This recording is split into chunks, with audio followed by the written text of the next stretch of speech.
tell you what would have been a travesty, Jonny, if you walked away completely from the game. You haven't, which is great for all of us. And the fact that you're mentoring some of the England lads as well. I know you've done some stuff with Owen and George Ford as well. And there was talk, I read something that you did some stuff with Danny Cipriani, is that right? Yeah, I've sort of, throughout, since about 2014, just with all the guys that were in the squad, I kind of just have always offered a hand to say, if you fancy it, just keep in touch. So, you know, a lot of those guys who have been in and around the squad, George, Owen, Marcus Smith, Danny Cipriani, and other guys now coming into that fold as well who are interested in it. And it's just, there's no expectations or kind of requirements or conditions on my behalf. It's really just a case of, look, if you're interested in exploring this potential with me, then, you know, if it arises in you to feel like, actually, I'm really interested, I want to do that, give me a ring and we'll set something up. If it's 2 years and then it arises in you, then after 2 years, we'll do it then. It doesn't need to be weekly. It's just, you know, being on the side of, you know, at their speed of their journey of what they want. And if it works, it works. If it doesn't, you know, some guys you speak to and you have a great session and you don't really see them again, but you never know, you know, maybe in 10 years time, I've spoken to a few guys who have finished the game now. I speak to some of those guys way more than I do some of the guys who are still playing. Obviously, we can't go back in time and hindsight, but you look at all the best athletes around the world. You look at, you know, LeBron James. You look at all the footballers who build a profile away from the pitch. How do you think you would have dealt with the added pressure of social media? Would you have been on there, do you think? Would you have tried to build a brand around that as well, which lads are now encouraged to do? Because it must be really difficult to migrate through this added layer. Incredibly difficult, I imagine. I mean, I was on it because like you said, you almost feel like you should be. At the end of my career in Toulon, for about 3 years or whatever it was, but I was never a big sort of feature on it. But it's interesting. It's like we talk about this liberating potential, is that most of that potential is given away to things on the outside. How things turn out, do I win, do I lose, did I do well, did I do badly, and then in an equal sense to what people think of you. And those two things, if they're allowed, can completely control your own life for you. And when they do, when you look at it, if how things turn out, which is never fully in our control, and what people think of us, which is definitely not fully in our control, and nor should it ever be, if those two things are true, that controls you, then it means you don't get to feel how you choose to feel on the inside, which means your performance doesn't belong to you, which means that your leadership, you're never leading, you're just being led. You're being led by what's happening around you. And so they're big questions to sort of say, look, in terms of that, it's not about not being on there. It's about having an inner kind of grounding that is far stronger than the external, so that you get to lead somewhere. Otherwise, people lead for you. and it seems silly to say it, but you wake up and you read something on social media and it puts you in a bad mood. You turn up at the club in a bad mood and you start shouting at people, treating them through that bad mood. Now, whoever wrote that comment on social media has just owned your day for you and has owned your relationships. Now, there comes a question we just have to ask, you know, where does my power exist and who holds it? Is it people I've never met before and things that I can't control, or is it in me? And if it comes to the decision it's in me, then it's worth undertaking that journey to go uncover it. Let's pretend everything's normal. Lions tour's up and running. They're heading to South Africa. There's fans. We know that this isn't going to happen, but we know potentially it will happen in some shape or form. The fly half position, there's a lot of talk about who should fill that number 10 jersey. As someone with credentials, I should say, who would you pick at 10, Jonny? Yeah, you're right. It's an amazing question, and what a sort of embarrassment of Rich is in that space at the moment, because, you know, even within England, you've got George and Owen kind of still knocking around that space, and guys have been leading and doing well.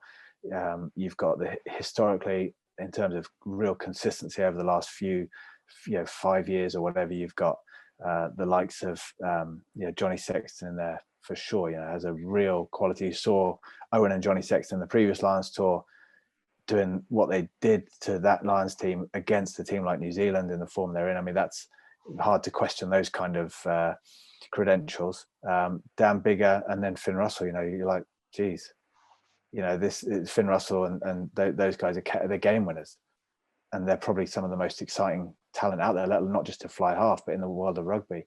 So yeah, it's a big one. And we were speaking to Gregor before just about the coach's choice. So much of it depends, and this is where I come into this, in just what sort of team he wants. Playing against South Africa, what the game plan is going to be, how they see South Africa, who are a phenomenal team right now. It's funny how the Lions always tend to end up playing against the World Cup winners, isn't it? It kind of goes that way, and they're going to take on the World Cup winners, who are an outstanding team. But what kind of game plan do you want? And that'll determine what sort of 10 you want. If you had to pick one though, Jonny, come on, I'll put you on the spot. If you were picking a 10, now I think I know who you're going to go for, because you kind of said on the basis that I work with a couple of them, you're putting me in a really interesting position here. But let's say I'm not allowed to pick an English player. Okay, then you make I like that. I like that. Let's do that. It's a good one, because I think younger me would have gone. Younger me would go straight for Johnny Sexton, just because he looks like the sort of guy you just know exactly what you're getting, in terms of your guy's got it. He's in control, and he seems to be able to just wear the world on his shoulders. Middle career me, maybe more Dan Bigger. Just he's got some of that. He's got some of the Finn Russell side, and he's got some. He's just got a real interesting energy about him as well. Latter style me, when I was in that kind of, only a few games left of the career, I want to go out on a high, is more the Finn Russell choice. Do you know what I mean? Someone in there that you sort of feel like, he could ignite that Lions flair of everyone around him. Just sort of goes, oh, okay, we're doing this, are we? Let's do it. So yeah, I think a bit of everything, but if I go to South Africa, I would probably have a mix of the two.